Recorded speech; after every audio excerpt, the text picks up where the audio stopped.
This program is brought to you by Hungry Jack's and Bunnings Warehouse.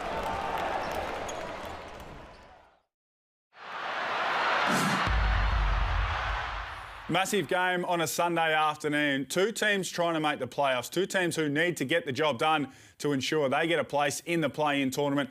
Both teams playing their second game for the weekend, but Perth, they've been on the tin pigeon. They've got to travel from Perth to Tassie for this one. I think it'll be close. I think it'll be low scoring, so take the little win whichever way you go there. Let's also have a look at a same-game multi for this one. Tassie, they're a great defensive side, so they can keep the King Cotton, under 23.5. Luke Travers, the best athlete on the floor to get 6 or more boards, and total points under. Enjoy the game and gamble responsibly. You know the score. Stay in control. Gamble responsibly. The Tasmania JackJumpers. There's plenty of pressure. They expect success. It doesn't get any easier at Perth. This is a huge game.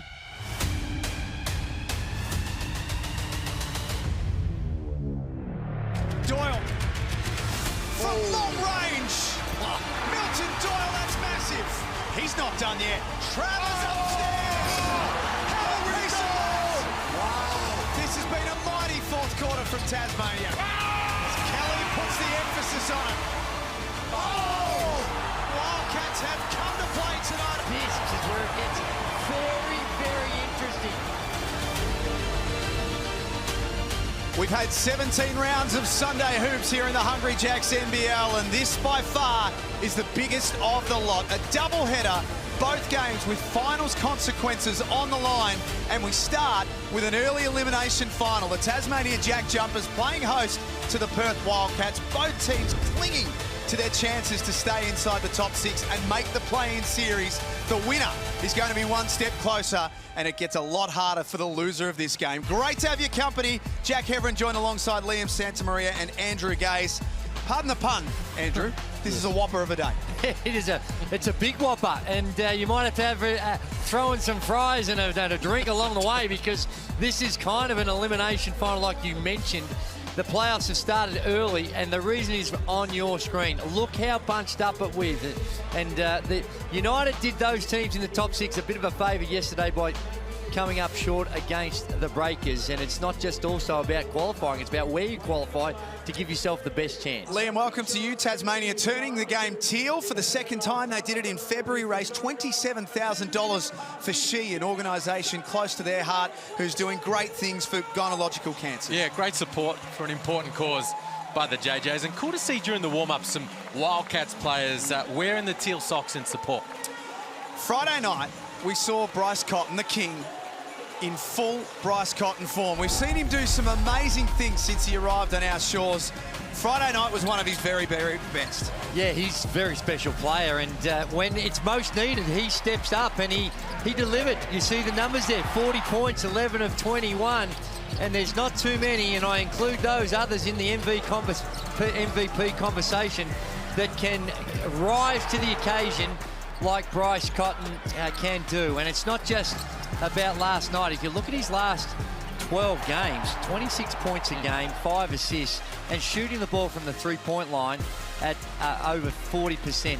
And he's got Roth a lot of love. Now, he would know him intimately because he was part of the coaching panel when Trevor Gleeson was there at the Wildcats as an assistant coach. They have the best player in the world, not in the NBA. High praise and not unjustified. Here's Milton Doyle for Tasmania. Liam, how important is he today? Really important. Top 10 in the league in scoring. He's 17 points a game. So important for the JackJumpers in putting enough points on the board. You know, you're going to try to lock up the Wildcats, but you're going to need to make sure you're ticking the scoreboard over as well. And look, Doyle was a little quiet on Friday night. The Kings kept the ball out of his hands, limited his opportunities, just 9 points, 3 of 10 from the field. He had the 4 turnovers as well. So expecting a bounce-back performance from him today, and the JackJumpers are going to need it if they're going to get the chocolate. It's another sellout crowd this afternoon at My State Bank Arena for the JackJumpers and the Wildcats. The sharpest dressed man inside My State Bank Arena is the great John Casey. Case, good afternoon. Thanks very much, Jack. Good afternoon to you and to the viewers as well. 2 home games in the space of 3 days hasn't dulled the appetite for basketball here in Hobart. Crowd going off already. But one man who isn't here is Ty Webster. Now, he stayed in Perth to rehab his hamstring. He can still qualify for the playoffs if Perth are there by suiting up in the 2 home games next weekend. I'll be keeping a close watch today on the JackJumpers captain, Clint Steindl. He's in a terrible shooting slump at the moment. He went some way to correcting it on Friday night against Sydney, but against the team that he won 2 championship wins, I think he could be an X factor today. They definitely need Clint Steindl, no question about that. Thank you, Case, as we take a look at the champion starting 5 for the Tasmania JackJumpers. As we mentioned Friday, great to see Matt Kenyon in the lineup. And for the Perth Wildcats, Liam, as we take a look at their champion starting 5, there's one man in particular who you're liking the look of right now. Geez, Luke Travers playing really well in recent times. Double figures in 8 of his last 10 games. And the shooting, the 3-point shooting in particular from Luke Travers has been spectacular. Over his first 15 games, he went 25% from long range. Last night, look at that, 62%. On a large amount of attempts. He's shooting the heck out of that thing right now. I reckon the Cleveland Cavaliers will be liking to look at that statistic, little improvement as well. It's as big as it gets on Sunday Hoops. We start with Tasmania and Perth, still to come. Sydney and Southeast Melbourne in the Phoenix last game of the season. And a must-win for them. JackJumpers came up short on Friday night against the Kings. They'll be looking to bounce back hard. Well, interesting start, the way in which the Perth Wildcats had matched up, and maybe it's just because it was off the jump ball. We'll wait and see, but I was expecting Luke Travers to go to Milton Doyle, that length and how he can contain, but oh, there's a beautifully executed play to start with, a nice little back cut, and well done, John, really, to set it up, because they're doing whatever they can to keep the ball out of Bryce Cotton's hand, and they beat him on a nice little back door. Inside for Magnate. 38 minutes Bryce Cotton played on Friday night, Liam. He had to get them over the line against Illawarra. He had to go all the way to the very end. Would he be carrying some heavy legs right now? Look, I think they all will be. You know, this starting unit, they play big minutes for the Wildcats right now, and it's a tough weekend. You know, you play on Friday night in Perth, then Sunday afternoon in Tassie. But to tell you, Bryce in particular, fit as a fiddle. Kelly takes it inside. And one. Well, a couple of good first opportunities for the JackJumpers, and they came out on fire. Although when you look at the final score against the Sydney Kings, it looked all one way. But in that first quarter, they dominated it on the glass. They really were up and in the lanes, causing a lot of turnovers. Forced the Sydney Kings into 9 turnovers in the first quarter. And again here, first couple of possessions, looking very solid. Brady Manick had 16 and 7 on Friday night, and a dunk of the year contender. Here he is from outside. Won't be counting.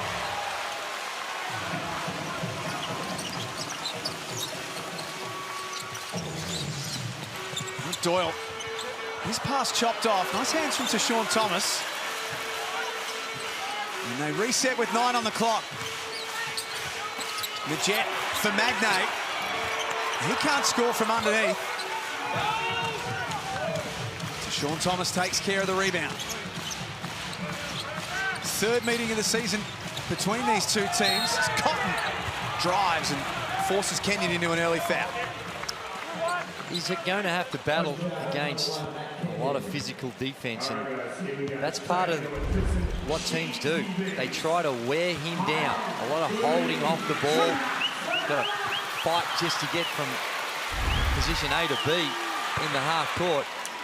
But if he can get downhill like that and there's not a lot of help, he's very hard to stop. That's what makes it so tough when you're the primary defender like Matt Kenyon. Right there, your job is to fight over those screens, lock and trail. And if the player, Bryce Cotton curls, you need some help. You know, you need your bigs to step across and get in his way and slow him down. And right there, no help. And one off, but gets himself to the free throw line. Hands again by Thomas. Deflects that one away from Magnate. Cotton with all sorts of space. He's short. Manic, clever tap on for Thomas. Still fighting hard and eventually gets it done. Perth in front.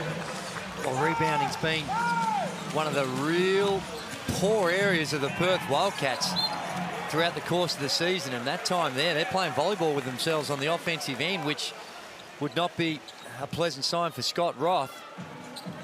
Well, they've been so good in that area over the course of the season. The JackJumpers lead the league in defensive rebounding percentage, so not one to give up too many, like they did right there.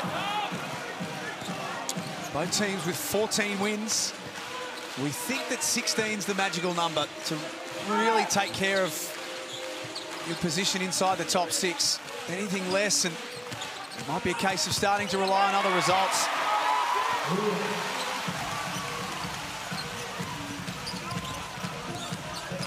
Doyle hemmed in against the baseline. They reset through Majet, who's got Kelly wide open. Great pass, great finish. Beautiful find from Josh Majet. Just the vision to see Kelly on the weak side. Not super reliable from long range, as Kenyon gets a piece of that from Bryce Cotton. Just shooting 25% over the course of the season from out there, Rashad Kelly, but he had all kinds of time to line that one up. When you're coming off a poor three-point shooting night like they did a couple of nights ago against the Sydney Kings, and you've got a team coming in their 2 previous games, they have been lights out from the three-point line against the Perth Wildcats. So coming in, shooting at 48% across the 2 games they played from the three-point line. That's exceptionally good shooting. 98 of their 188 points in the series have come from outside Tasmania. Manic with the shot clock expiring in the background. That's tough. You tip your hat there. That was really good defense from Rashad Kelly. Just better O. There's Doyle getting an early bucket. Crucial for today for Tasmania. Push that lead out to 3. Cotton at the other end. It's as easy as that. Well, he makes it look easy. It's not as easy as he makes it look. And coming off, have a look at the aiming replay of Brady Manic. That's tough shot. Doyle comes back and knocks down the 3 ball. Does his confidence the world of good, coming off a 3 of 10 outing on Friday. 11 apiece at MyState Bank Arena. Not a spare seat in the house. Both teams playing with their seasons on the line. Kelly's been busy. That's 10 in the opening quarter. Really busy, really active. Got that offensive rebound early in the basket to get him going. And 4 of 4 now from the field. 8 point, and that basket will count for Wagstaff. Only 2 scorers in the game so far, Tasmania. Rashad Kelly has 10. Milton Doyle with the 1-3 ball as Fabian Krislovic in for his first minutes. Matt Kenyon's the only other one to have taken a field goal, I believe.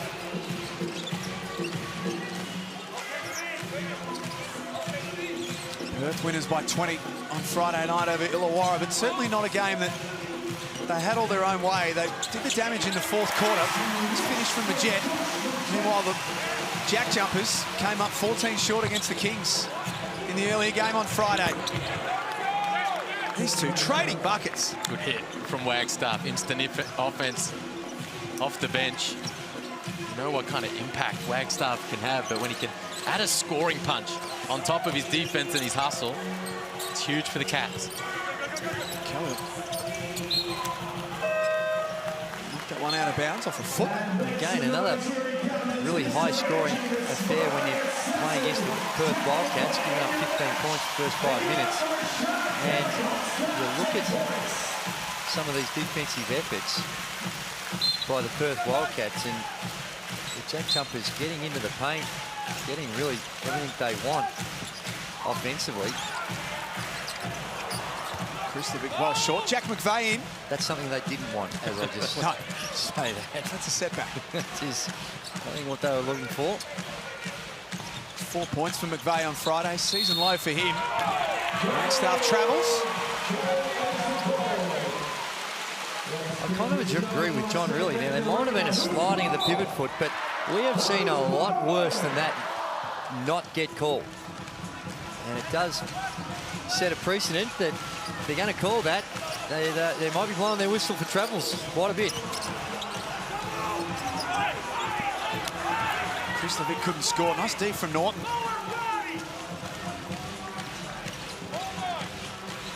Here's Corey Webster trying to get himself going. Loves it in the mid-range.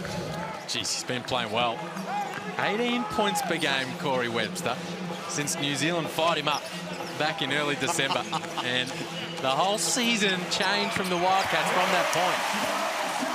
Well, you're right. Corey Webster, we see another one by McVeigh. But Corey Webster, in the last 8 games, 9.5 points. But here's the kicker. 55% from the three-point line across those 8 games. He has been in white-hot form. And the rest of the league have asked the New Zealand Breakers just to pipe down and just perhaps don't put billboards up poking the bear. No, for sure. Meanwhile, that's bread and butter for Jack McVeigh. You know, he comes in, checks in for Rashard Kelly, who was outstanding the first few minutes of this game. And they immediately go to the pick and pop. He drills it from long range. 7 of 14 from outside in the series, Jack McVeigh against Perth. 17 in round 4, 22 when they played in round 6. Doyle threw a bullet inside and bounces through the hands of Kristovic. It's a good point you made off the top, Drewy, about the Doyle matchup. It's been Corey Webster throughout this first quarter. And, you know, they have those other guys, Mitch Norton, of course, Luke Travers. You think they might throw at him over the course of the game, but Webster's had that job and been doing it pretty well here in the early going. Kristovic kept Wagstaff off the glass. 3.5 remaining in the opening quarter. Sean McDonald flying up the floor. Did well in there not to give away a foul. McVeigh, second knockdown. Well, here's another one. When you look at how the JackJumpers go when he's playing well. Past 3 wins, he's averaged 20 points a game, and the loss is only 9. And the last 2 losses, only 9. Now he puts the ball on the floor. Can't score. He's their barometer, isn't he, Jack McVeigh? Yeah, well, he's he's usually so consistent. You know, he gets the average 15 points per game, and you can kind of rely on him for the most part to chalk that up as Majet, equal first in the league in steals, picks that off, and the JackJumpers get another look at it. Offensive rebound from Kristovic. Home team leads it by 3. Doyle drives off balance. Doesn't get it to go off the window. 1 of 4 to start the game, Milton Doyle. Leading scorer in the game is Rashard Kelly. He's got 10 first quarter points. Thomas foul. Free throws to come. Thomas has had a tough time in the last game or 2. He's in some really good form. But even tonight, this afternoon, I should say, missed a little bunny previously. That's another one. He should be at the line right now for an N1. He's got to be able to power that up.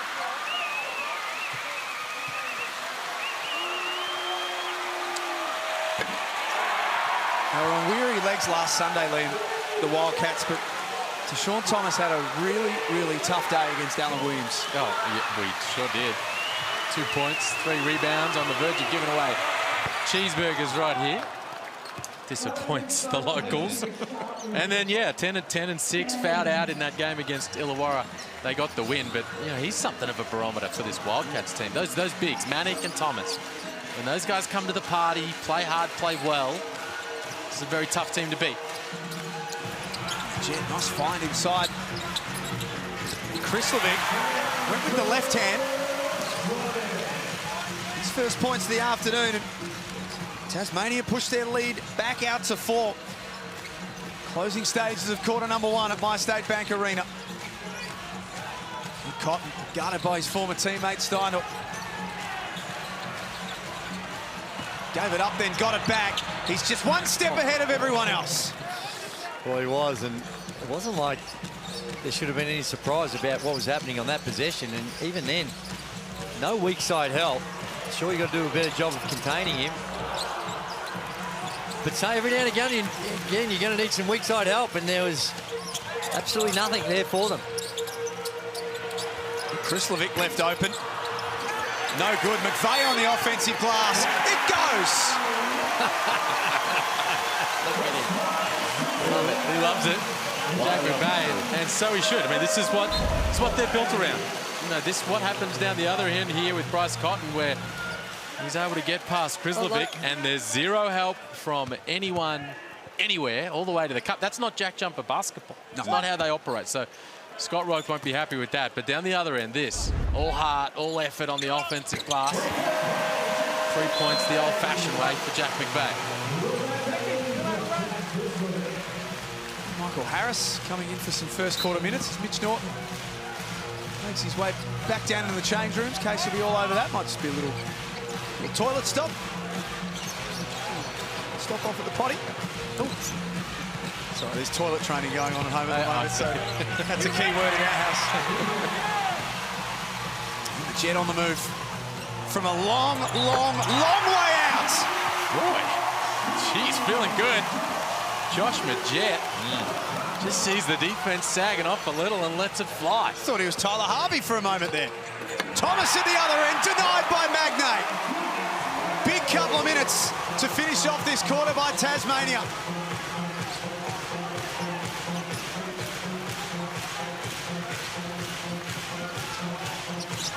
Steindl. They are flying right now. Beautiful execution. Wide open look for a sharpshooter at the top of the arc.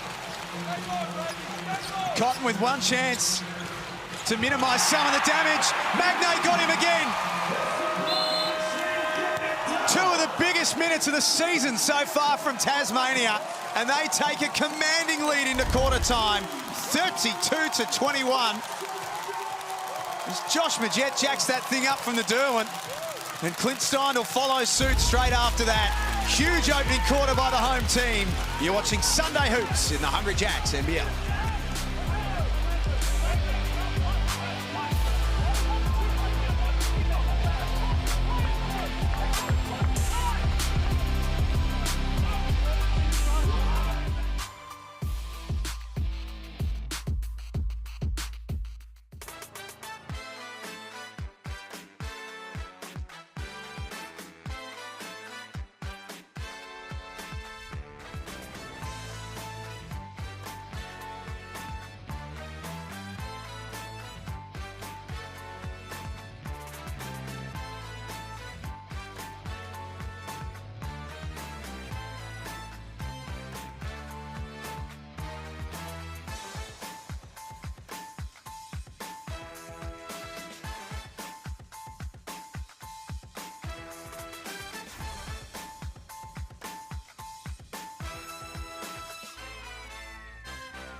All right, I'll have a sleep. I'll catch you all later. Welcome to NBL Weekenders, a series where your favourite hoopers will jump off the court and onto the tools with help of the team at Bunnings. Just pulling up at Bunnings. I think I need a new fire pit. Thank you. Probably 4 of these perfectly around. This is me, we'll get this one in the car. You've made this trip so much easier because I had no idea. All right, 4 chairs done. Fire pit will just go perfectly in the middle here. Everything's matched up and hopefully it all finishes the way it started.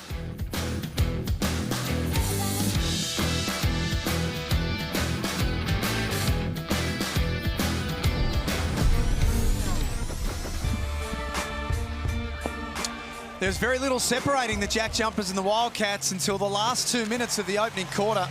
Tasmania unloaded on Perth and lead at 32-21. Liam Santamaria, Andrew Gase. It was a big finish to the quarter for the JackJumpers. Will Magnay, his rim protection, sparking a lot of it.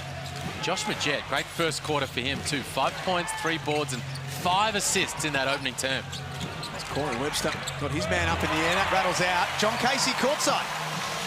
Jack, 32 points in that opening quarter equals the best start to the season for the JackJumpers. Their best ever start against the Perth Wildcats as McVeigh adds to it now. But I checked with the Wildcats, it was just a pit stop for Mitch Norton, nothing wrong with him. And Liam Santamaria mentioned that some of the Perth players are bought into this gynecological cancer foundation work that the Teal is representing today. I can tell you John Riley is wearing the socks as well as 4 of the players. That's fantastic. Thank you, Case. Great support from the Wildcats. They've got to play some deep. Out on the floor, though. Well, the ease, the openness of some of the shots, and we understand that they're playing at a pace and a tempo where their scoring is going to be the priority, but what we saw in that first quarter, just too many easy penetrations into the paint, either for the shot or the kick out, and closeouts, defensive ball pressure is no good, and there's another example of it. Players are sort of in the right positions, but not exactly in the right positions, and no ball pressure allows those roll-off passes. It can easier to thread the needle on those certain in that type of situation if you don't have any ball pressure. Brady Manick fires away. We saw, look, this was an issue for the Wildcats last Sunday. They played on the Friday night, had the big win over the Kings, and then they played the Phoenix as McVeigh can't finish there. And South East Melbourne got whatever they want. They got right into the painted area. They got easy opportunities at the rim. As Thomas ticks that one over. And maybe some heavy legs because you got the short rotation. And the defense not really at a high level, but they can't afford that today. Too big a game to give these kind of easy opportunities at the rim on a regular basis. And yeah, you don't have a lot of time to prepare as far as your scout is concerned, but some of those actions, like that's regular Spain action we see right there. Almost every team in the competition runs that action, so that certain instincts need to kick in, and they're just not there for the Wildcats right now on the defensive end. Offense tick, going along nicely. 50% from the field, 3 of 6, 50% from the three-point line. But you trail it by 8. Both teams shooting at 50%, which is nice to see. That'll help that shooting clip. Clint Steindl, John Casey put the call out pre-game and he started well. Well, he's going to be big. That's easy down the other end. Off the made bucket. Easy finish for Tashawn Thomas. Scott Rock rightfully wants to chat about it. The resistance hasn't been there for the JackJumpers in these last couple of minutes, but here, Clint Steindl knocked a couple down in that last game and just starting to get his rhythm about him.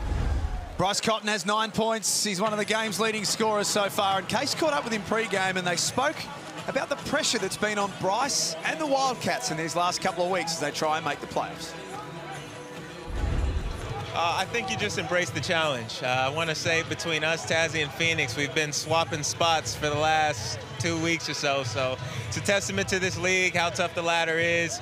But it's always fun competing against top quality teams, and it's going to be a tough one versus them. It's always a tough one, and it's been a tough one for Perth, Liam. Tassie won the last 3 between these teams. And the key for Tassie in the 2 wins this season is they've really kept a lid on this Perth offense. Now, it's not the same Perth offense that we're seeing now that they saw earlier in the season, but they kept the Wildcats in the 70s in both of those wins. And won a big win in this arena, and and won a come-from-behind victory in RAC Arena. But if if they can defend at a high level, they're getting easy enough opportunities, Drewy, the JackJumpers, to be able to get this done. Well, we've made a point of highlighting the Wildcats' issues on the defensive end. I don't see this as a typical JackJumpers type defensive effort either. They've got some concerns, and that's why Scott Roth called out that timeout after the dunk, and thank you very much. Yes. Dunk you wary, Jackie boy. $86,500 raised with thanks to Sportsbet, going to Australian Prostate Cancer. 173 dunks coming into today. My count, we've already had 4 or 5, which is nice. More cash going in. That's a lot of cash. Jet, long way from the cup. 6 on the clock. It's knocked out of play. Josh Majette just quietly. He's got 8 assists. First 13 minutes of this ball game. I mean, he is piling up the dime numbers. We saw the deep three, but here's another one coming right here. Pinpoint precision for Kelly, who couldn't score, was fouled on the way down. That pass was a thing of beauty. Yeah, it is, and it's like a shooter. When you start making a few passes, you thread the needle and everything's happened, your confidence grows and you start to see things that you wouldn't normally be able to see. And he's thread the needle. He's finding it hard from the field, though, Josh Majette. He's 9 of 36 in his last 4 games coming into today. Not just the last 4 games, across the whole season. 36% from the field, 31% from the three-point line. He's got the job of trying to stop Bryce Cotton. Blows past Majette, off the glass. 2 more for Bryce. He's into double figures.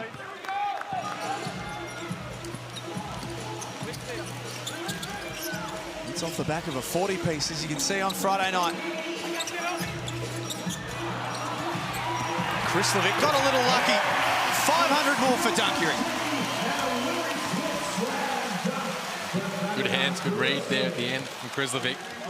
The defense darted back out towards Majette, twirled his way to the basket. 4 points and a couple of rebounds for Krislovic coming off the bench. Cotton unsuccessful.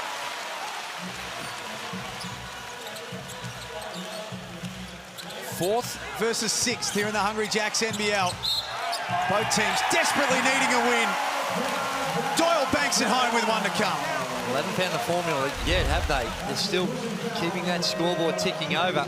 There was maybe a lucky break, goes away at Krislovic. Just a little deflection comes into his hands and goes up with the 2 hands and stuffs it in with a nice degree of force. Nice. I liked it a couple of possessions ago, and usually teams will use this strategy when it gets down to the last 6 seconds, when they actually blitzed or read or whatever the terminology you want to use, that on-ball screen. Now we see another easy transition basket off, not a field goal, off a made free throw. They were able to push it out and get a pretty easy one down the other end with the JackJumpers. And that can happen sometimes when you're trying to extend your defense. You get it over the front line and you're caught out and you're trying to play catch-up.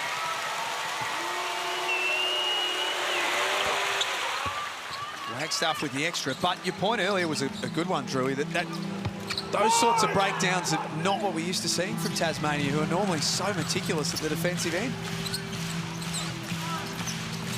It was interesting to hear Chase Buford talk about that a little bit after the win over Tasmania the other night. He says, we talked about how aggressive they are defensively as Kelly finishes that. Krislovic chimes in to help out. But he said, look, if you can get your way through that pressure, if you can work yourself to the back end of that pressure, there's easy baskets to be found behind it. And that's what the Wildcats are doing right here. Jeez. No wall behind the ball. And their penetration, we've seen Bryce get there and almost uncontested one, and that was way too easy for Webster. Webster's got 6 points. Cotton, the leading scorer in the game with 11. Well, equal leading scorer, I should say, is Milton Doyle. Adds in 2 more. Tasmania have 50 on the board with 4.5 minutes to go before halftime. It's a lot. We know how great they are, the Perth Wildcats, with putting points on the board, but this is getting to a ridiculous level now. 50 already for the JackJumpers, who are one of the, if not the lowest point-scoring team in the competition. They're second last at 84 they average. Here's the play-in scenario that I think is perfectly suited for this season. The way in which you look at the season unfolding. 1 and 2 straight through to the semi-final.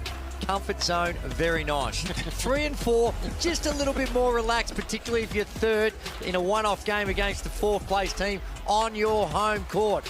The loser of that one then has to play the winner of the fifth playing sixth game. The loser of that game, ta-da, try again next year, away you go. And then the winner of that 3 and 4, of course, I think goes into a situation where you're straight into that semi-final and you've played that game and you're going in with confidence. Yeah, as opposed to the 1 and 2 are sitting back and just getting to scout and have a look. True, but your reward for all that effort, you get to play a series against the Sydney Kings, which they're 1 win away. I mean, they win this afternoon, they're going to clinch top spot. Well, 3 and 4, though, they're playing against... The winner will go straight through to play second. Yes. Maybe Cairns, maybe That's New right. Zealand. But if you drop that and then you win, whoever wins that next one, good luck against the defending champs in that 3-game series. That's right. I think it's a great system. And Liam, just fill me in. We're calling them play-in games, but on the individual player records, these games, that fifth playing six, they still go down on your individual records as a playoff game. Oh, I would presume so. Surely. Presume? You run the show. No, I don't run the show, my mate. If anyone's going to know, it's you. Well, it's post-season, right? That's what I call it, finals. but there is some... I wasn't sure whether that they were still going to be classified. Well, I figure as much. You got your regular season stats. No, I'm with you, bro. And then you've got everything that exists after that fact as finals in the postseason. And otherwise, where will they sit? You know, against limbo. Playing games. New category. New category. Oh, I can't wait for it. It's going to be fun. You know, when you get to that single elimination type scenario, a couple of those games are going to be unbelievable atmospheres. Well, this is an early look at it today. Yep. With the consequences for the winner and importantly for the loser of this. And maybe it's because both these teams had games on Friday night, but this is not your general, stereotypical playoff type game when the season's on the line.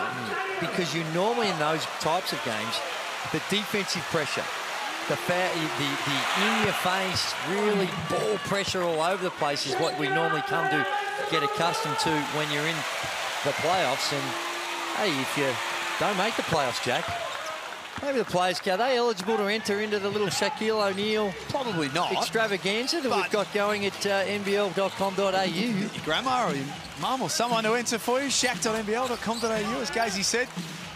You can scan the QR code. How do you go with QR codes? Are you okay with that? Yeah, love it. Yeah, love it. Very convenient. Passionate about it. Absolutely. Chris Levick fouled by Thomas. Save all that tapping on your, going to poop. There it is. Scan it. Away she comes. Up pops the website. Away you go. Whooshka. Pretty straightforward.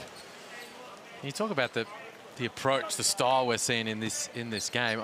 Very, they're down right now, but very much suited to the Wildcats. Yeah. First in offensive efficiency across the league, last in defense. But the JackJumpers, well, ideally they want to drag you down into the mud a little bit. Happy to put points on the board where they can, like they've done in this first half. But Scott Rock won't be happy, despite the lead, with how his team has defended for the most part in this first half. They lead by 10. Hook. And that'll be a hook on Thomas. That's 2 fouls in 60 seconds. It was a problem for him on Friday night. And it's given John really something to think about with 3:55 remaining in the half. Well, it is. And Bryce has had a very nice half so far. 4 of 7 from the field, 11 points. Almost to the point where they need to find ways to even get him going, get him in, make him that guy that you're going to try and give him enough opportunities to get those 30s or 40s. Thomas with a steal on the jam. Read it beautifully. Thomas was just waiting for that reversal pass to come Kelly's way. And he picked it off.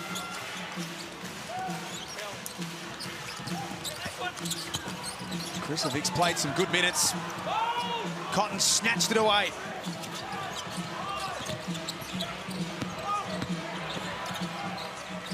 Looks up top for Travers. Michael Harris into the game has been playing well in recent weeks. Now that's more like the rotation that we've come to get used to with this JackJumpers team, and not surprisingly it comes from Krislovic, who just loves getting down and dirty on the defensive end, mixing it up on the boards, undersized, big. There you see it. He's alert. He's ready. Kenyon's ready to rotate out.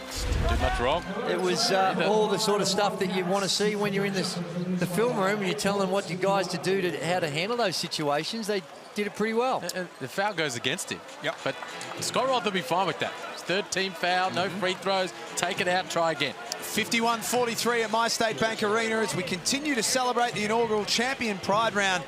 And we open up the conversation around inclusivity and diversity. And Isaac Humphries has been such a major face of this round, and he spoke about what it means to him. I'm so excited for the Pride round. I think basketball should be, and in my opinion, is a place for everybody. And no matter what your circumstance is, basketball is just, it's a love for so many people. I think it's just an incredible first step in showing everyone that you're welcome absolutely everywhere. And our sport, and particularly the NBL, is spearheading that mindset for people.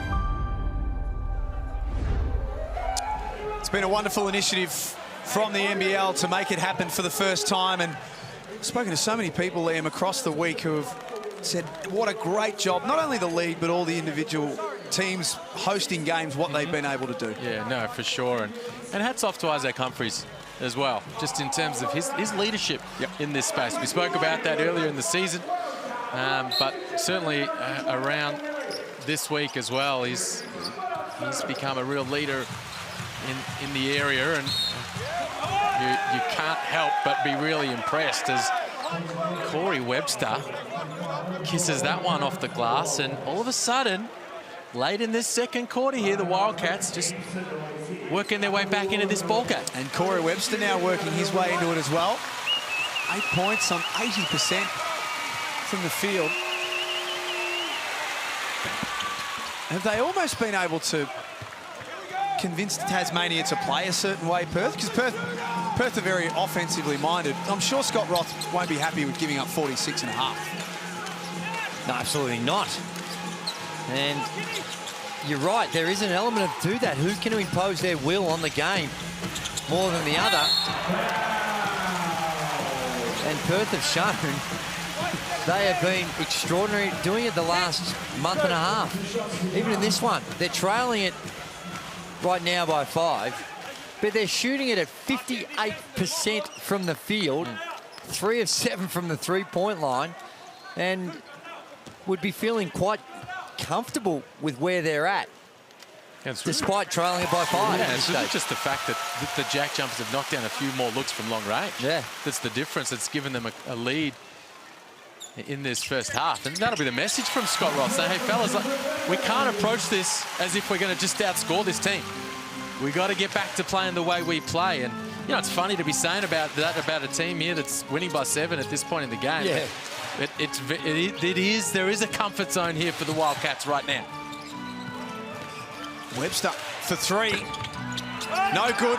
Wagstaff for the offensive rebound. It doesn't drop.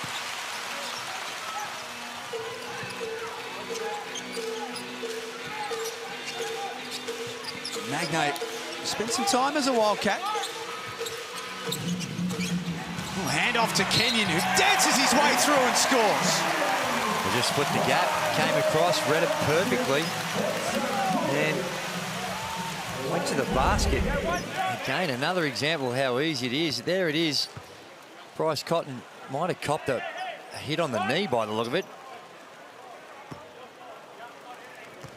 And as easy as you like.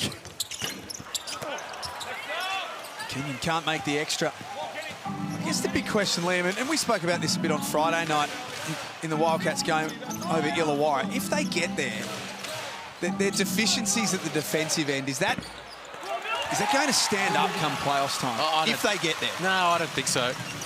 You know, we've seen high-scoring teams in the NBL over the years, no doubt about it, but they've been very good defensively if they've gone deep in the finals. You need that. That's a recipe for success in the NBL. You think about Joey Wright's Adelaide 36ers, who like to play up-tempo, put heat on the rim, put points on the board. They're a tough defensive unit. Chase Buford's Sydney Kings, top 2 in defense whilst putting a whole bunch of points on the board. But Perth, their deficiencies in that area, as Harris drills that one from long range, are going to make it tough to win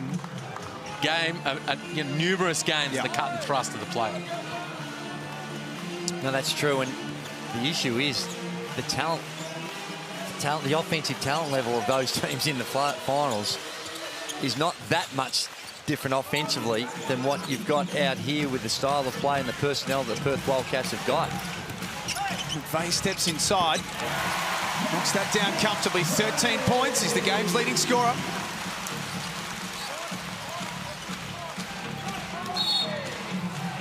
Final minute of the opening half at MyState Bank Arena. Picks up a foul. And again, I repeat, this is the JackJumpers team across 26 games. This is a big sample size. He's averaging 84 points a game. There we see the locking of the arms, and not surprisingly, between these two, Jesse Wagstaff and Jack McVeigh. Hard to know who initiated that contact, because they're both pretty good and clever at being able to get intertwined with their opponents without really knowing who caused it. But to give up 57 points to a team that's averaging 84.5 points per game is quite extraordinary. And the other thing is, if you're a JackJumpers and you're saying, well, that's right, well, let's just keep ticking it over. The JackJumpers, they give up the second least amount of points, 82 points a game that they're giving up on the defensive end, and they've already given up 51. It's 57-51. Back end of this half. The jet from deep again, that time unsuccessful. McVeigh with the offensive rebound, just doing what he likes. Kelly stripped of it. Last touch by the JackJumpers. Well, Ollie Hayes-Brown seeing some minutes as well, and before this one, he'd only played in 4 games, and the most meaningful of those minutes that he played was on Friday night, when it looked like John really had just had enough of what was being dished up on the defensive end against the Illawarra Hawks, and he threw in his bench and gave them a spell, and he was part of that, and he was good. Came in there, banged around, a couple of rebounds in a short period of time, and really made a difference, and as such getting a little reward with a minute before halftime. Not sure Copes was as keen on his hairstyle perhaps as it's thick. Others. Might have been a little envy as well. Well, he was on only for defensive purposes because he's come straight out of the game. Get the ball out of Cotton's hands. Webster, all sorts of space. At the halftime buzzer, it's a 3-point game in an offensive feast at MyState Bank Arena. Plenty of points on the board. Great way to finish it off for the Wildcats. Corey Webster, the triple there. Here on the Amy replays, Majet hits the deck, and he had just all kinds of time to find the seams and line that thing up, Corey Webster. And it's a one-possession game. And yes, they're winning the JackJumpers, but plenty of things to work on in this second half. Let's get to Case courtside. I've got Rashad Kelly here with me at the moment. You only scored 77 here Friday night, 57 at the half. That's a good job at the offensive end. Yeah, we knew we was going to be able to score, but it's going to come down to getting stops tonight. And your own form's been good. You're in double figures here in the first quarter. What's been key to that? Just staying consistent, staying resilient, keep attacking the rim, and playing on the rim. And as you say, 54 at the half's giving up too many, not the way the JackJumpers play. Where do you need to improve? Just our one-on-one defense, trusting each other, having each other's back in case somebody drive, and scouting report. Appreciate your time. Good luck in the second half. Rashad Kelly's made a good start to this game as we continue to celebrate Pride Round here in the Hungry Jacks NBL. Let's take a look at a wonderful feature put together by the Wildcats on dual championship winner Trevor Torrance. I mean, I guess I kind of look at it in hindsight and go, it's makes me feel proud. Yeah. Which I never thought that I would actually say, but you know, that was a lot of great years. Being a professional athlete's tough enough. It really is. Particularly when you play for a club like the Wildcats, which is just an incredible organisation, but very much in the public. And you are part of the community, you are part of the society, and that's, you sign up for that, and it's as it should be. Having that, and then also carrying a shadow of not being able to come forth, or feeling like I couldn't come forth, was tough and had very, very dark days. And yeah, I suffered from anxiety. I know that I had moments and bouts of depression. You know, it was all kept in, so it was a big weight to hold. And yeah, I wouldn't do it again. But you know, I'm also the person I am today because of it. When I was playing, and when things sort of started, when I knew what was going on, it was exactly the same time as HIV and AIDS hit the world. And we had the Grim Reaper on television. There was articles and there was information that you could catch HIV and AIDS off sweat or saliva. I was playing in a basketball team. I didn't go to the team, I didn't go to the club, but I know what I saw in the media, and I know how some players around the world, including in Australia, were reacting. I'm so pleased that we are in a world now that it's celebrated and embraced, and it's not stigmatized necessarily in sport. Unfortunately, it still has some in the community, and in the sport, but you know, the fact that the league is doing this, and I guess, you know, that has a lot to do with Isaac, so I applaud him for his courage, and I think it's a great thing that the league's done this, and for me it's kind of, I'm grateful for this opportunity because it's almost like I get a chance to come out. Well, I've been out for quite some time now, so but you know, it's like it's a thing that I didn't ever get to do. I guess that's what makes me feel very emotional. The only thing I would like to say is just thank you to the club and to the players that I played with.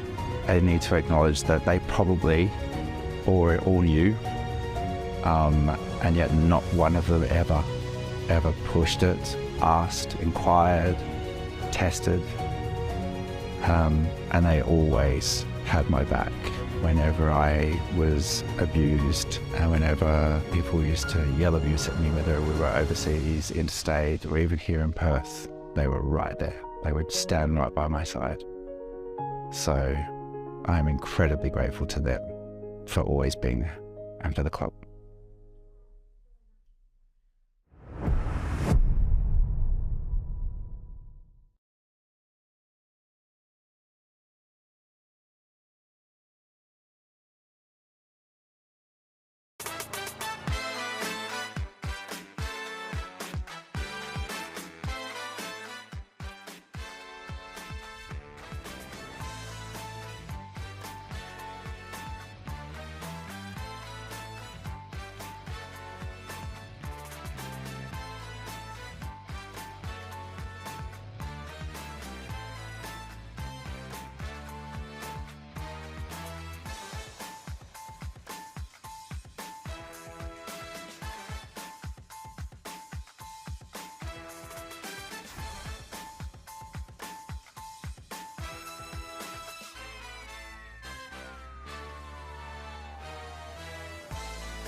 My name is Maggie Santanera. I'm a University of Adelaide and SAMRI Research Fellow, and I work on trying to improve ways of detecting, treating and managing prostate cancer. Prostate cancer is the most common cancer diagnosed in Australian men. This year alone, 24,000 men will be diagnosed with prostate cancer and almost 3,000 of those will die. The Dunk Your Era campaign is donating $500 for every dunk in January across the NBL to Australian prostate cancer research. These funds will help us find new and better treatments and overcome treatment resistance, which is where we see the most deaths from prostate cancer. If I could say one thing to Australian men, it's please go and get tested, because if we can detect prostate cancer early, we can save your life.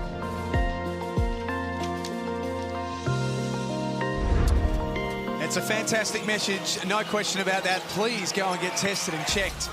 And at halftime at MyState Bank Arena, it's Tasmania who lead 57-54. Perth put 33 on the board in quarter number 2, but their defensive issues are on full show this afternoon. Oh, absolutely, and rest assured that both these coaches at the halftime break are going to be talking about what they can do to try and improve their situation on the defensive end. Very even, and as Liam mentioned, it's all just been a couple of 3 points made that's been the difference. And Jack McVeigh, he's been very good. 13 points, 5 of 9 from the field, and there's not too many that haven't been good if you're just going to put up the offensive numbers, because they're both teams that are shooting at above 53% from the field and above 45% from the three-point line. It's 57-54 at the main break. We're back with quarter number 3 next on Sunday Hoops.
It's a 3-point lead for the Tasmania JackJumpers at halftime on Sunday Hoops, 57-54. A reminder still to come as soon as we finish this game off. We head to Kudos Bank Arena in Sydney. Another big crowd expected as the Kings play host to the Southeast Melbourne Phoenix. Jack Heverin in commentary alongside Liam Santamaria and Andrew Gaze. John Casey is courtside. If it stays this way, Liam, an offensive feast like it has been, who does it favour more? I think the Wildcats will get it. They'll come over the top. They won that second quarter 25-33. So expect a much different approach from the JackJumpers out of that halftime break. Scott Roth will have really laid down the law in terms of their effort at the defensive end. Statistically says that this is right in the Perth Wildcats wheelhouse right now. And it's not in the wheelhouse of the JackJumpers, despite doing really well in that first half. So there would be a little bit more concern on that man's mind than it would be with John, really, as the way the game's been unfolding so far in that first half. Now, of course, one of the things that we speak about as well is Bryce Cotton. He had to log all 20 minutes in that first half, so can he continue to provide what Perth Wildcats need on the offensive end when you would think that fatigue would have a factor? Webster swings to the corner. Manick steps back. That's nice. That's what makes them so tough, though. We talked about how the JackJumpers beat them twice this season already, but earlier in the year. Before they were this, before they were a stretch them out, knock them down type of offensive unit, that makes them such a tough cover as Kelly finishes that one underneath. They get you into rotations, they spread you out, and it turns it into a really tough scramble. And then Mannix punishes you, Magnay right there with the step back. Well, that time on the previous possession with the JackJumpers seemed to be just confusion on the end of the Perth Wildcats. They were kind of in a half show, but not quite there, and they weren't switching. And again, no one there to help on that roll-off pass. It leads to a pretty easy 2. 14-12. The Tasmania JackJumpers on the season. Perth 14-11. It's knocked down from Webster. He's got 14 points, and now he becomes the game's leading scorer.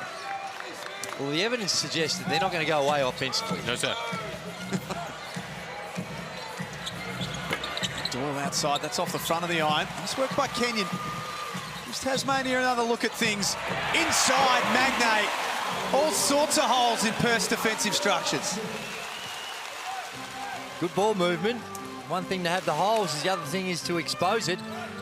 And some nice crisp passing.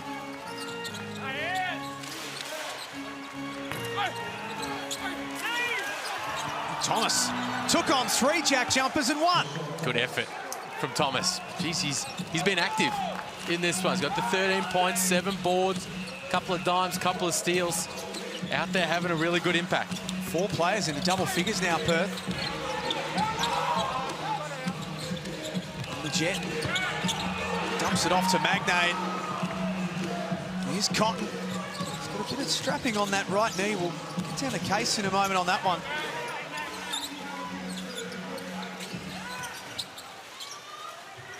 Travers. Cotton. 5 on the clock. No issues with that knee. And Travers elevates, and the points will count.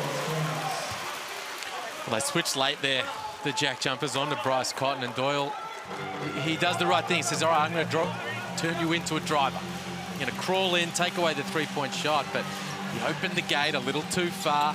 Cotton, hard downhill. He punishes the help. Perth are in front, as you can see. For the first time since the first quarter. Kenyon dared to shoot. Maybe a poor decision. Well, he's been shooting well in recent games, Matt Kenyon. That's now 6 from 11 across his last 4 from long range. Included in that was 15 points that he had last Friday, which was a season-high night for him. Well, you can hear Scott Roth in the background asking his team to get into the ball. He needs to see a bit more ball pressure and the ease at which they're able to penetrate into the paint. Sean Thomas is having a big say in this one, 15-7. Hitting back hard after a couple of quiet games. Doyle out of control. Good defense by Travers. Really played that well. And there was too much dancing around for him. I like it with Milton Doyle at the top, thinking that trying to get this man on your screen, Luke Travers, off balance, but he just kept him in front, used his length, stayed vertical, and forced Doyle into a tough shot. Travers end-to-end quickly. Had a couple of chances and couldn't finish off. The offensive flow continuing in this third quarter. If you like buckets, then you'll be liking this one. Jet deep on the floater. If your defense is not going to hold up, they're the types of shots you must make. What's the low percentage shot from Josh Bridgette? That you talk about his field goal percentage issues this year, well, they were worse last year. That's the kind of shot the defense wants you to take. An off-balance runner from short, mid-range. It's an awkward shot and a tough one to make consistently. And that's how everyone's been playing Josh Bridgette this season. Take away the passing lanes and make him a shooter, as the frustration for Scott Roth continues to build on the sidelines with his team's inability to get stops. It's just not what we're used to seeing from Tasmania League. Buckets don't normally come that easy, particularly when you come to My State Bank Arena. Perth are finding a way today. Kenyon threw it up there. The shot clock ticking back down in the background. Cotton. No good. The Jet has to come in and save the day for the JackJumpers, who trail by 3. Cotton called for his first of the afternoon. The thing we haven't seen, Drewy, so far from Scott Roth today, what we usually do see is, you know, those emphatic responses in terms of keeping his team accountable at the defensive end. We saw it early, the quick timeout from the giving up the offensive transition opportunities early, but usually, if you're not defending the way he needs you to, you come out. And he'll go 3, 4 guys in at a time if he needs to. He'll use up his timeouts. Thomas picked the pocket of Krislovic and lays it up. That's 17 for Tashawn Thomas. The big man's having a big say this afternoon. Well, it was a little sloppy. They looked a little clunky with their offense, and they start to miss a few. And when your defense is not holding, it puts so much pressure on your offense, and you start to think about the shots more than you normally would, because you know that it's going to be run down your throat, and it's a real critical time right now for the JackJumpers. We were saddened this morning to wake up to the news, Andrew Gaze, of the passing of a man who had a big impact in his time here in the Hungry Jacks NBL, and someone that you can speak greatly of, and that's Kent Lockhart. 81 NBL games with the Eastside Spectres.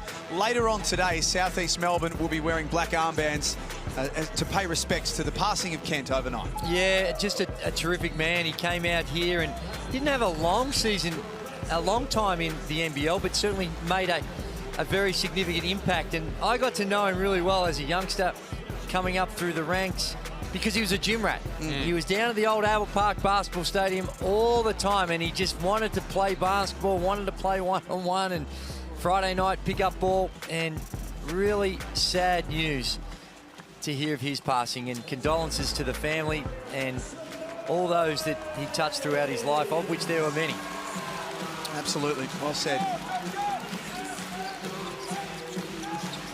Timeout with 4.5 remaining. Perth have scored the last 6. A nice little timely run that they're on. Sean McDonald got his man up in the air, thought his way through that situation well. Beautiful touch from McDonald. That's an awkward shot as well. Yeah, it was. Made it look easy. His first bucket of the afternoon. Brings it back to 3.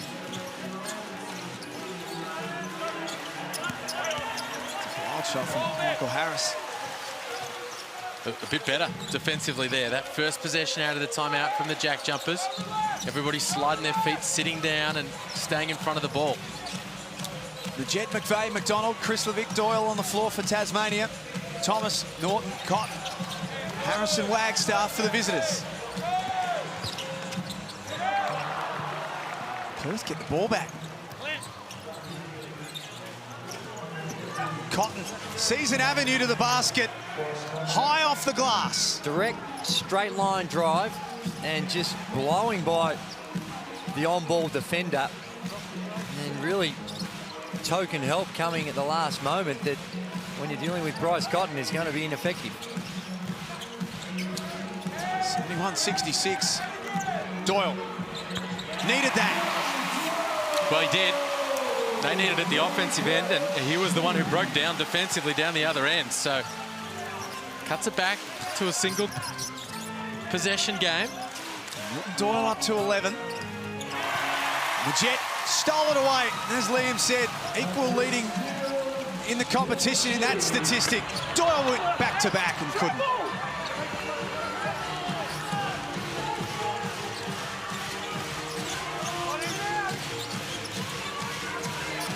Jet guarding Cotton.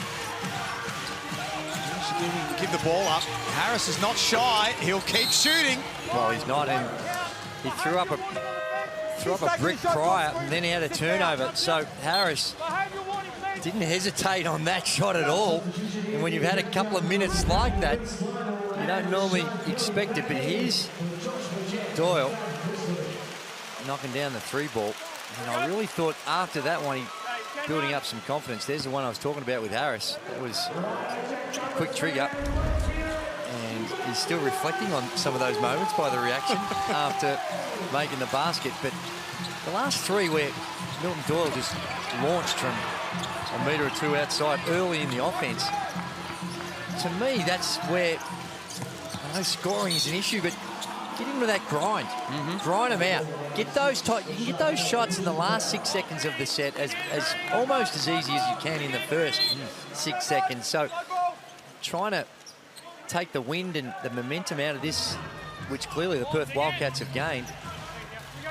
Sometimes if your defense is not holding up, well, what can you control? You can control your offense and the tempo and how many shots you're actually going to give the Perth Wildcats. Webster. Over the top of Doyle. Good D. And here, Tasmania ball. A little behaviour warning, the Tassie bench a couple of possessions ago. Matt Kenyon in particular screaming out from the bench at Michael Harris, who was knocking down the three in front of him, and they were told to get back in their box. Speaking of bench, are you surprised we haven't seen Isaac White at any stage today? Had 11 points in 12 minutes on Friday night against Sydney.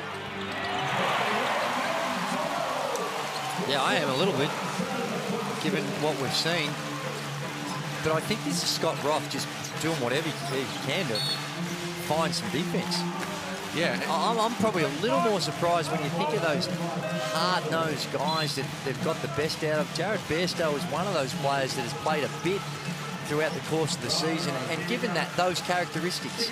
Sam McDaniel. Yep. Sam McDaniel, now he's had these injury problems and he's missed a lot, but there's a couple of guys there that sort of fit the DNA of what the JackJumpers have had over the last couple of seasons. I'm more surprised that they probably haven't seen a bit more time. I'm not surprised that everyone is jumping on the NBL Win MG competition, because when you've got the most affordable electric car on offer as a prize for doing nothing else other than jumping on and entering in that competition, you'd be foolish not to. Have a crack. Why not? Why wouldn't you? Drive around in some highly affordable luxury. They're never going to get that back, MG. That's staying in the Gaze household forever. Let's take from Rashad Kelly. I think they have asked for it back, but Drew changed his phone number and now all of a sudden... No, that's not true. I did get an extension, though, that I was very happy about. Happy days. We know. Oh, see Michael Allen just using some personal analogies on He's going on my before. first game. Officiate and somehow or other get trouble and strife gets in there. And then said to John, really, it's not my first game. All right, Michael.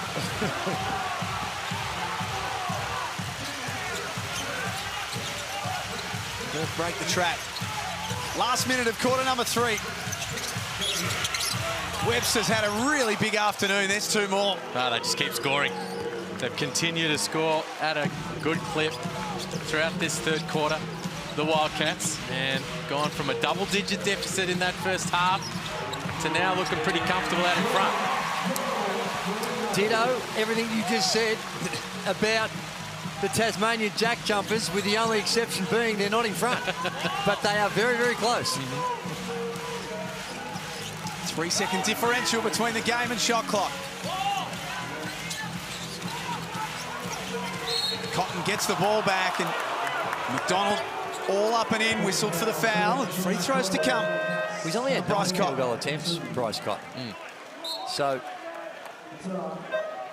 he's been able to, still got the 13 points, 5 of 9, so he's shooting at a really good clip, but they have done it. Call that a foul. No, and then I'll rob you an open layup. But understand your side. Yeah, absolutely. And that's good officiating. Down the other end, that Scott Roth just alerting on that little curl cut or backdoor cut by Sean McDonald. There was contact and saying, well, I would have robbed you of an easy, wide open layup. That's the reason why I didn't make the call. So, good officiating. 36 free throws in a row made by Bryce Cotton now. McVeigh late in the quarter. Doesn't get that to go. Must-win game for both teams. And the Perth Wildcats lead it by 4 at three-quarter time. 79-75 on Sunday Hoops.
The most important fourth quarter of the season coming up for the JackJumpers and the Wildcats in a mini elimination final.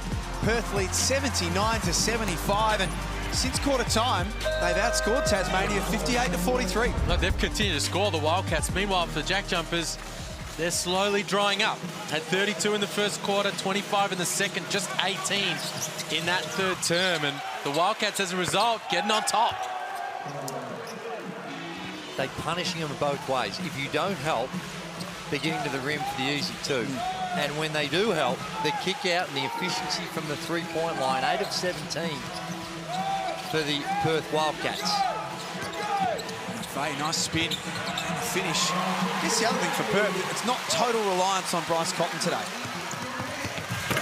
No, not at all. There it is again. A basket down one end for the JackJumpers, and they give up an easy finish, an easy dunk down the other. And this is why we flagged. It was worrying signs. They're, you know, up 7, up close to 10, they're up 13 in that first quarter. But it was a style and a tempo that very much suited Perth. And eventually it's worked out in their favours. Now, if nothing changes, if the JackJumpers don't step it up defensively, Drewy, they're going to lose this thing by double digits. Oh, absolutely. Because just the statistics on what's happened throughout the course of the season, they'll hold sway.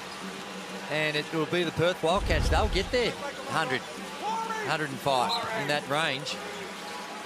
If there's not a significant transformation in what's going on with the JackJumpers defense. Foul on Thomas, and just to go with that, no team in the competition scores more in the fourth quarter than the Perth Wildcats. They average 24 points across the season in Q4. And it's hard. Now when you're in this up-tempo game and you look up and the scoreboard says you're down by 7, your natural instinct is to hurry yourself up. You want to get that lead back quicker. Jet, no good. Cotton gets Webster involved. And then Manic, that's beautiful offense from the Wildcats. It's the extra pass. They're running in waves, coming down and reacting to whatever the JackJumpers do. Finding the open man. Threat also of Bryce Cotton on the perimeter. They push the tempo, and the defense just gets sucked a little bit towards him. So if everyone else runs, there's open angles, there's open lanes, and they're able to take advantage. I'd be, from the JackJumpers, what I'd be doing from here on out is as much ball pressure as you can.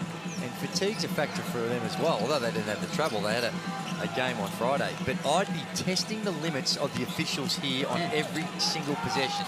Anyone drives, I'm going to be in there, use my legs, trying to guard it, but be very, very physical on the defensive end, because just trying to play system is not working. Well, that's who they are, though, Drewy. Where's that been since the opening tip? Oh, you would have thought that you'd put that approach on turbo against a team like the Wildcats and say every single step of the way you're going to be met with a body. Yep. And it just hasn't been there. Pass out of bounds. The JackJumpers get a win at the defensive end. There's Bryce Cotton, 15 points on 5 of 9. Coming off 40 on Friday night. 2 minutes played in the last quarter. Both teams on 14 wins for the season. At minimum, you'll need 15, more likely 16. It means that much to both of them. Late in the clock, Doyle from long range doesn't get that to go. 5 of 12 across the day. He's got to make decisions a little quicker. He's there, he danced around, assessing things. Just make a decision and go at it. Travers, uncontested. Well, there was no need for it. The defender runs off his player in the corner to just throw an extra hand at the shooter when the contest was already there and just opened things up on the defensive boards. In the end, Travers just had no one around him, Jet having to just give one up at the deck.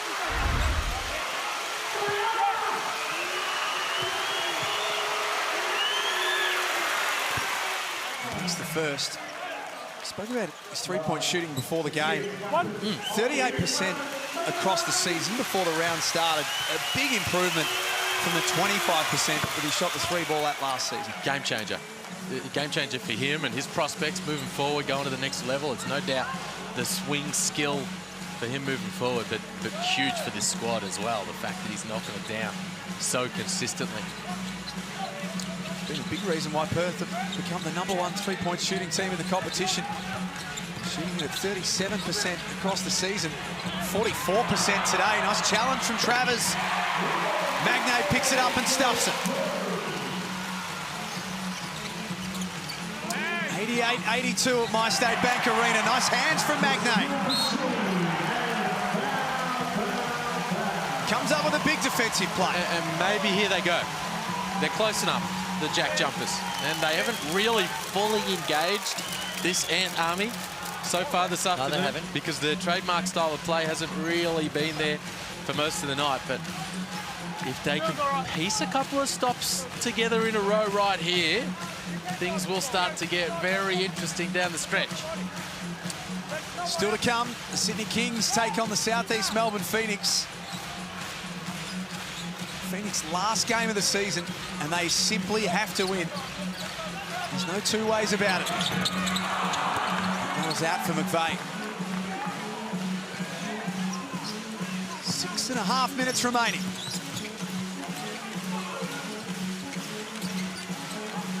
Webster out for Cotton. In the front of the iron. Does a let off. Wide open look for Bryce Cotton. And a few times in this one he's been that open. Doyle spin move. Beautiful. Yeah, I like it. They can have a propensity from time to time just to fall in love with a three-point shot. You go for that really home run shot. That time, good penetration. 4-point game at My State Bank Arena, 88-84.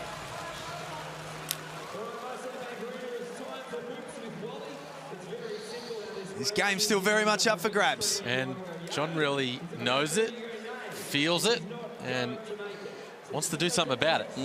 Wants the timeout, have a little bit of a chit-chat.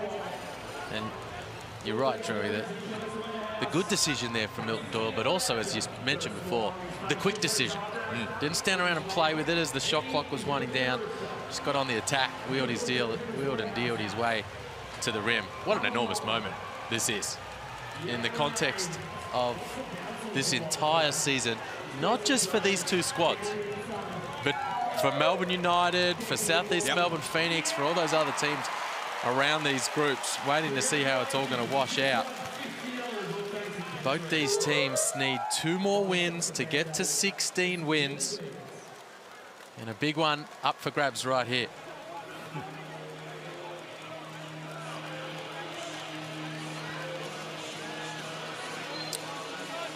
Great to have your company for Sunday Hoops. It's 88-84. There's Alex Pearce, the vice-captain of the Fremantle Dockers, a proud Tasmanian, sitting in the crowd today with his JJ's jersey on, representing.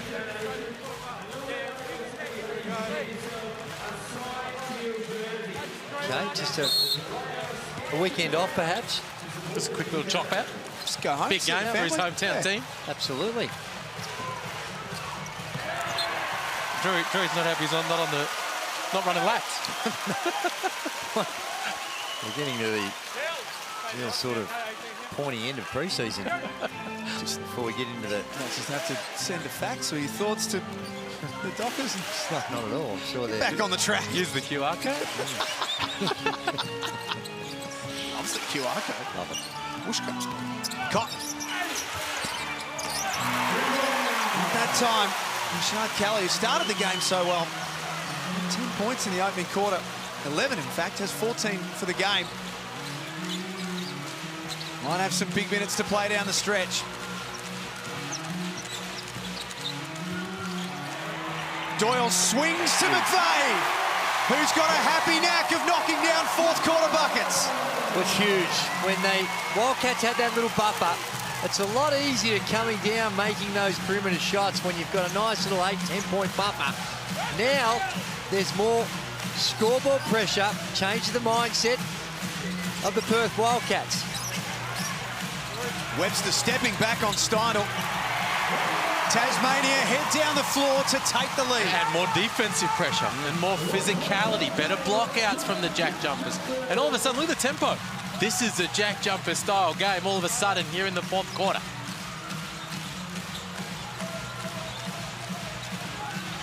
Doyle crossing over on Travers. Great defensive set from the Wildcats. He likes that matchup, Milton Doyle, but it's not working out for him. No. He sees Luke Travers in front of him and he wants to go to work. There's the Amy replay. Great kick out for Jack McVat. Ready to toe the line and take and make big shots in big moments. 4.5 minutes to go. Perth led by 9 early in the quarter. Tasmania have clawed their way back. There's a point the difference. And now there's 3 the difference. Well, there because it is. He's the difference. Well, and we've seen it 3 times now, Drewy. Milton Doyle gets switched on a Bryce Cotton. He opens the gate. It's a straight line drive to the rim. That's what I was talking about before. You've got to be encouraging him. Hey, if we commit a foul here at this stage of the game, we're prepared to do that rather than just allow that straight line drive, easy bucket. And make sure you hit threes down the other end, which Milton Doyle does. Very nice response by Doyle. And the ease at which Bryce is just going by Doyle. They need to rethink that matchup. We've got ourselves a tight game. Webster travels. Good stop there for the JackJumpers, much needed. But Drew, this is what we're talking about.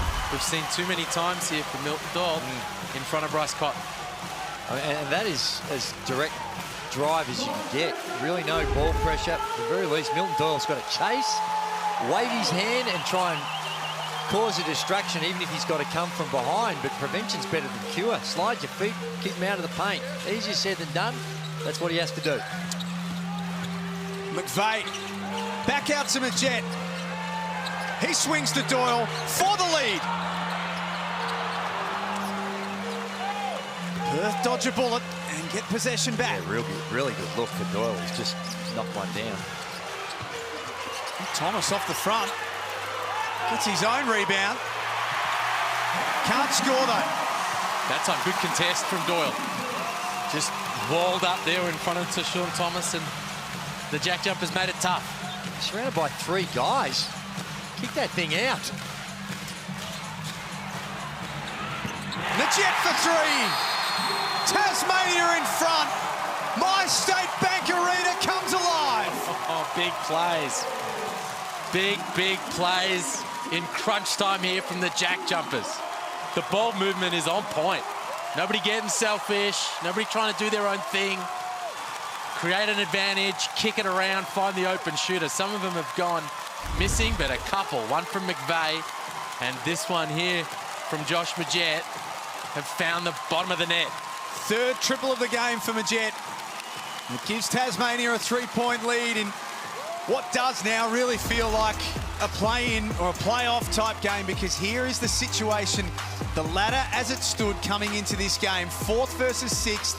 And a reminder, Drew, that we think 16 is the magic number to definitely lock away your spot. Yep. 15, you're probably relying on a few other things. Yeah, you're going to be a chance with 15, but it's a long shot, and you're relying, like you mentioned, you're going to be relying on others to slip up, and a lot of it's got down to the remaining games, and you know, here we've got the upcoming games, and that next one that's going to be following this one, this Kings Phoenix, that too, more so for the Phoenix Kings. They've locked up all but locked up a top 2 spot, and Phoenix still playing for their playoff lives. So that one's going to be coming up next, and the JackJumpers, they still have Illawarra. You know, you take nothing for granted. True. But on their schedule, they still have Illawarra where they would go in as the overwhelming favourite. So win this one, beat the Hawks. Playoffs, here we come. Meanwhile, for the Wildcats, Cairns and Sydney. Tough and tougher. So a lot on the line right here in these 2 minutes 49.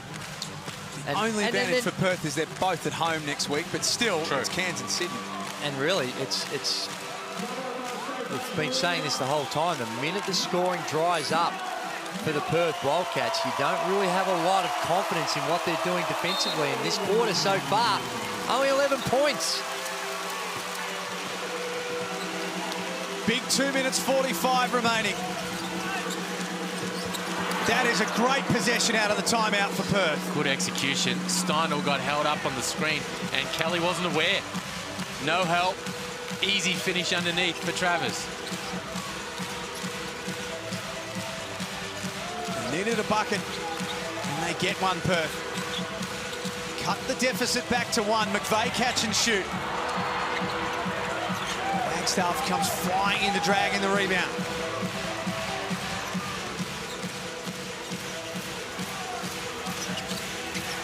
Cotton. Webster puts the ball on the deck. Great D by Doyle. Followed him all the way in.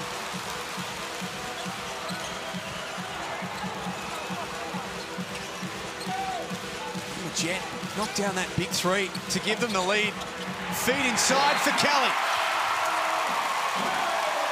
Good poise. Patience from Kelly underneath. Had Travers bearing down.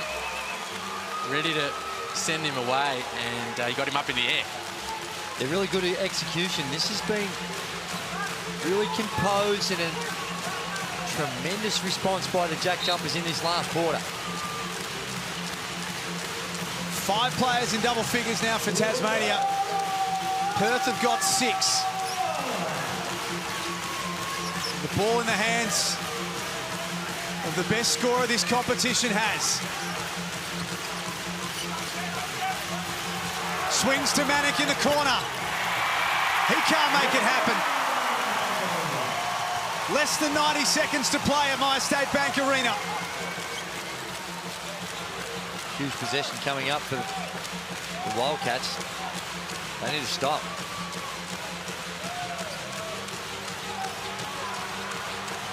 Doyle. Got away from Webster. 1 on the clock. Massive moment. Oh, man. I don't think he knew that. If it wasn't for the home fans, I'm not sure he knew there was only a second left. 6-point Oh, lead. my. And now the steal. Kelly came up with it. Look at what it means to the Jack Jumpers bench. Season on the line. They've had a big fourth quarter. Massive shot from Milton Doyle. That time the ball didn't move. It stayed in his hands and he wanted the moment. Created a bit of an opportunity just to get a tiny bit of airspace late in the shot clock, and bam, 6-point game, the turnover, a chance to extend it from the free throw line. Well, is this going to be 2-end possession, Liam? I think that's the call. So I don't put you in the bin for a flop, it's just a play on. Okay, so what do I do if I'm in position? Right. Kelly on the line. You're off balance when the contact occurred. Yeah. If you've got both feet on the ground, it doesn't have to be part of it, but you're off balance, so any contact puts you down. There's one. But because you're off balance, the contact is soft, which puts me down, but he didn't go through your position. As Jesse Wagstaff talking about the possession before, where he thought he'd done enough to draw an offensive foul. And I think that's one where reputation hurts you. Sometimes you can be in the right position, and because of your reputation, whether it's right or wrong, it can hurt you, and you don't necessarily get the benefit of the doubt on some of those ones. The chant of March goes out the sold-out MyState Bank Arena. Jack Jumpers by 8 with less than a minute to go. Doyle bombs away, and the window of opportunity slightly ajar for the Wildcats. They need buckets, and they need them quick. Harris blocked. Steindl stalked into the cup and then swatted it out of the sky.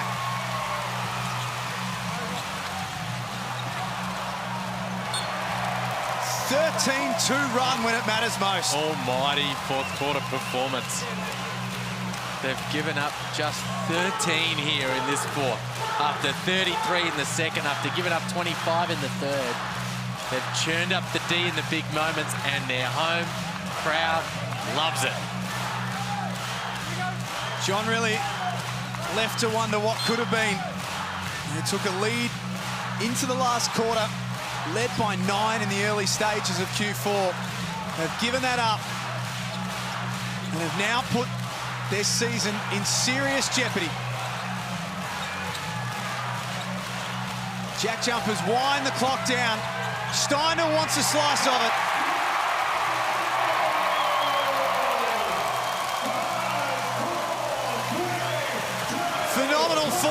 from the home team. They go one step closer to returning to playoffs basketball. They were no one-hit wonder, the JackJumpers. They're going to be there again. Well, you think so, and this is the one that for 85% of this game, I thought that it was going to just roll out and go the way of the Wildcats in complete control, scoring at will, shooting at a great clip. But to the JackJumpers' credit, they hang in there.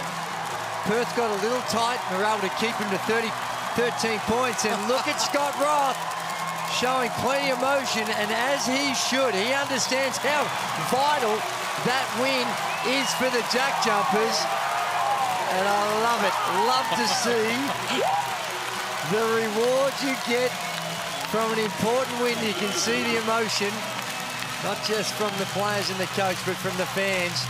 And, you know, an important day with what they're trying to do in raising some funds for a very important cause as well. What a bounce back after Friday night, Liam. Massive. You asked the question, Jack, start of the fourth quarter, if nothing changes, what's going to happen? And we told you Perth was going to win, but they churned it up, the JackJumpers. They found their identity, their defensive identity again in that fourth quarter and got the win. Great win for Tasmania, 102-94. John Casey's got the coach, Scott Roth. Thanks very much, Jack. It's very emotional, this game for you, isn't it, Scott? Yeah, it's quite personal. Our relationship with Joe and Scott. My family's lost 2 to cancer, and this is a big evening for us, bigger than basketball. I'm just glad our guys continue to fight and defend the island. They had to dig deep, down 9 in the last quarter. How did you do it? Yeah, they just dug in and played some defense finally. It's a hell of a team. They've been playing great. John's done a great job with them, and I'm just proud to walk away here with a win.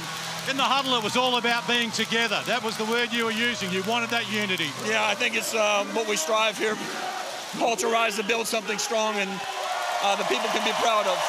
You go from 6th up to 4th with that. When you take Perth's spot, how crucial is this going to be? Well, they're just a hell of a team, and listen, I have great respect for them, and, you know, I get a kick. They left John really in manic to dead about 2 months ago, and they did a hell of a job flipping the script, and I'm really, actually I told John, I'm real proud of the way they fought back and stuck with those guys, and they're a handful. Appreciate your time. Congratulations.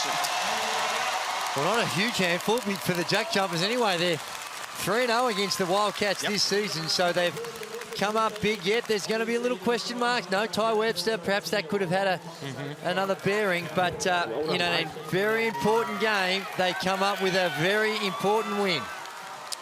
Milton Doyle was massive. They spread the scoring load. McVeigh had 18, Kelly had 18, and a little shout out, Liam, to Will Magnay, who's still finding his way back. He's had all sorts of injury issues.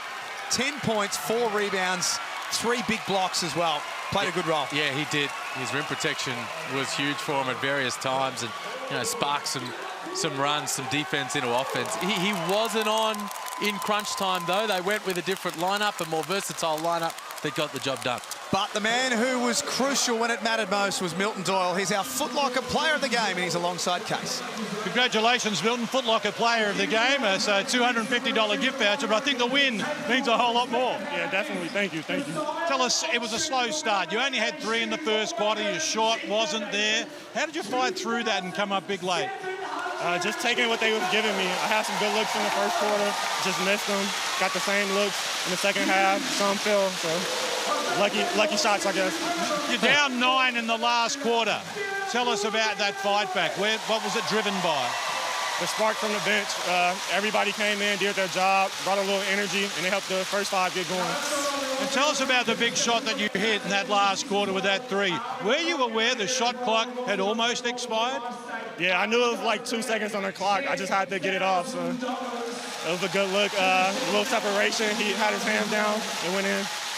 Tell us, you moved from 6th on the ladder up to 4th now. You've got a game against Illawarra, so your destiny's in your own hands. That's what we've been saying all year. Coach been telling us nothing's going to get handed to you. You can't look at the schedule of everybody else. We just got to do our job. So going into the last game, that's what we got to do. We really appreciate you giving some time post-game. You don't like doing a lot of the media, I get that impression, but in the huddle, you're very vocal. Yeah, it's my comfort zone, a basketball court. I could talk that all day. And tell us a word about Josh Majette, your partner in what he's doing as an import here. 8 assists early in the game, had a double-double against Perth last time. What he brings to the table, can you tell us what it is? Yeah, leadership. Even when he's not going, his shot's not going, he's putting everybody in the right position, calling the right plays. He's the coach on the court, so just leading us. That's a hell of a win. These fans help you across the line as well? Definitely. The energy from this crowd is like no other. They help us get going when we're down, when we're up. The energy, we just love it. So ready for playoffs to get some wins in this building also. Well, that was like a playoff for us, so congratulations on the win. Good luck for the last game. Thank you. 21 points for Milton Doyle, 4 big threes and a couple that came late in the game. It is, and you mentioned at the start when he's firing that the Jack Jumpers usually win, and when he's not, it's a tough night for them. And it was a slow start for him, like John Casey mentioned, but he eventually got it going and got some wide open looks. You see this one here from the three-point line. I thought from time to time the ball stuck in his hands a little bit and he played around with it a little bit, but eventually he got it going. And the 4 of 11 from the three-point line, and those a couple of threes in that last quarter were huge. And the 21 points, Foot Locker player of the game. And the other one is Josh Majette, 11 and 11. I know he had 8 of those assists early on, but still, he did lead, and the composure that they were able to have in a crisis was exceptional. Let's get back to Case courtside. Fan favourite Jack McVeigh. Congratulations, Jack. That's a hell of a win. You're down 9 in the last quarter. The crowd went quiet there for a while. I hadn't heard that before here in Tassie. You kept believing, though. How'd you do it? Oh, I mean, I'm trying, everyone talks about it, but I try not to focus on the results, process, step by step. And, you know, we've been doing it all along and we'll keep doing it. You started off well, 9 points in the opening quarter, so you set the platform there, had the flex going, really wanted to get in the face, I think, there at one stage. Had some words with Jesse Wagstaff, who you like playing and challenged against? Yeah, for sure. I mean, at home, you've got to rally the crowd, and the only way I know how to do that is by making energy plays, scoring the ball, and screaming and acting like an idiot. So. Well, you're playing pretty well as well. Tell us in that huddle there never seemed to be the players drop their heads. Even when things weren't going your way, there was always lots of animation from every player, a lot of involvement. That's key to your success, I think. 100%. Like, everyone's valued, everyone's part of it. You know, in trainings, we be going at it. I mean, solution-based conversations, that's what we want to have. We want to have no finger pointing. How can we solve the problem? And I mean, every single guy in the team plays a pivotal role in that. And it was bigger than the game today because of the teal factor, raising funds and acknowledging, you know, gynecological cancers that are there. It's special to Scott Roth. Everyone's bought into this, though. It's a massive campaign you run. Yeah, it's really awesome. I mean, this is what sport's about. It's about community, bringing people together, like raising money for good causes and just supporting everyone in the community. And the JackJumpers have been doing a great job of that. And while there was a fierce rivalry today between you and the Wildcats, it was great for the Wildcats to get involved as well. 4 of their players wore teal socks. I saw John Riley was wearing teal socks as well. That's a buy-in that's very special. Yeah, I mean, they're an awesome organisation, one of the best in all of Australian sport, and they're just a class act. And I mean, disappointed Ty couldn't be out there tonight, man. I know he's been playing well, and it's always good fun battling against them, and especially Brass Cotton. I mentioned to Milton Doyle, you've got your destiny in your own hands now against Illawarra. You can win, you make the playoffs. So how do you guard against a letdown and don't let that slip? Nah, I mean, there's no letdown at this time of the year. It's playoff basketball. This game is as important as any through the season, but I mean, we have the opportunity to be 4th, and that's huge with the new playoff system. And tell us one word about the crowd. What were they worth today in terms of points? Oh, how many points are they worth?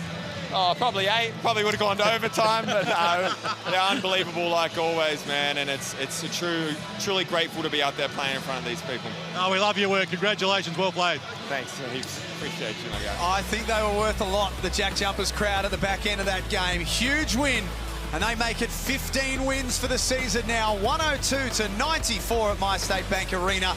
We're back shortly on Sunday Hoops.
The joy of victory for the Tasmania JackJumpers. A final spot up for grabs today. Scott Roth had My State Bank Arena eating out of the palm of his hand post-game. It's a game that means a lot to the JackJumpers for different reasons, as well as they raise money for gynecological cancers through the She organisation. When it was all said and done and the game was up for grabs in the fourth quarter, the JackJumpers were there.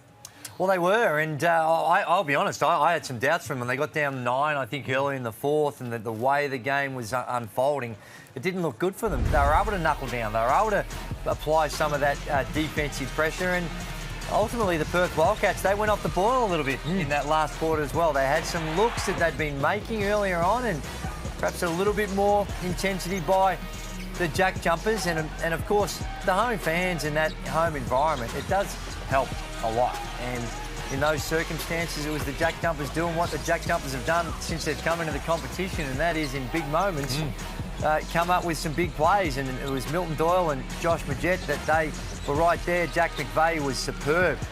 And the thing about it, having a guy like Jack McVeigh, intentional or not, but it looks like he, and this will sound odd, it looks like he doesn't care. He plays with no fear. Yeah.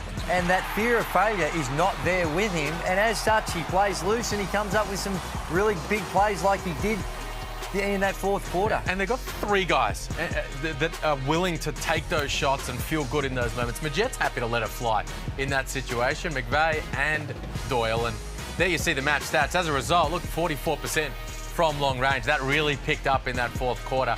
And for the Wildcats, over 50% from the field, nearly 40% from 3, but just 15 points in the fourth term.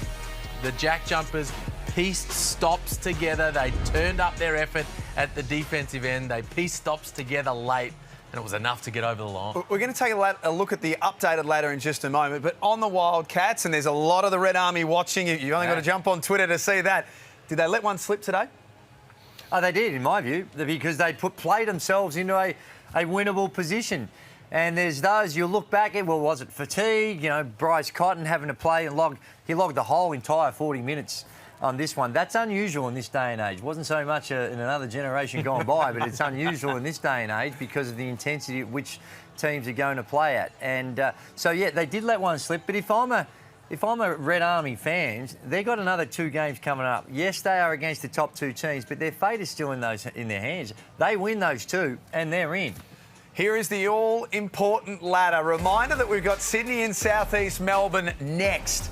But as John Casey said before the break, this is what the win does for Tasmania. They and the Wildcats flip. So now the JackJumpers in 4th, Perth go to 6th. Look, still more work to be done for the JackJumpers, because 16 wins will guarantee you. Melbourne can't get to 16 wins. That's right. So 16 wins will guarantee you get in.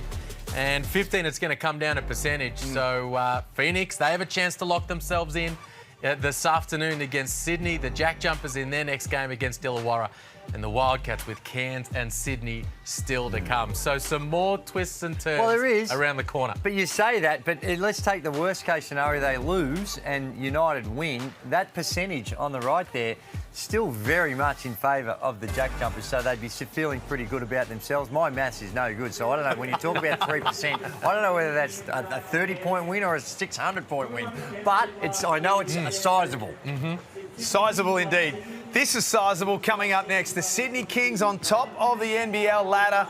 Bounced back in a big way on Friday night against Tasmania. And for the Phoenix, well, this is it. This is last chance saloon. They don't have a game in round 19, as we just saw with the ladder. No other result can apply for South East Melbourne today except for a win. Yeah, got to get it done. They're playing well. Have had some big wins in recent games, so a lot on the line for them, and they know that they can clinch it with a win here. But for the Kings, man, they can clinch top spot with this win. And home court advantage right throughout the finals. So a massive game ahead. And our first look at Gary Brown and Derek Walton properly for the first time in the series. And we shouldn't forget the double overtime game that they played in round 11 in Traralgon, which was an absolute thriller. So grab a cup of tea, grab a bicky, and then get very, very comfortable. Tim Tam would be nice. 2 Tim Tams would be good, actually. Coming up next, Sydney versus South East Melbourne as we continue round 17 here in the Hungry Jacks NBL. You're watching Sunday Hoops. Don't go too far.